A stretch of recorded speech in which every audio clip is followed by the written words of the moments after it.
జాతీయ మహిళా దినోత్సవం సందర్భంగా వెంగళరావు నగర్ డివిజన్ మధురానగర్ కమిటీ హాల్లో స్థానిక కార్పొరేటర్ దేదీప్య విజయ్ ఆధ్వర్యంలో మహిళా దినోత్సవ కార్యక్రమం చేపట్టారు.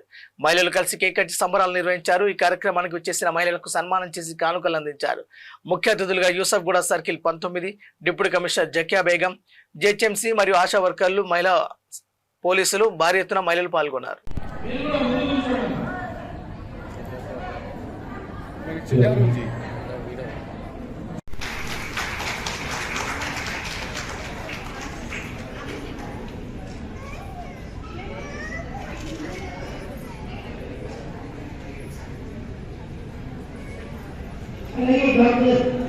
Aisha.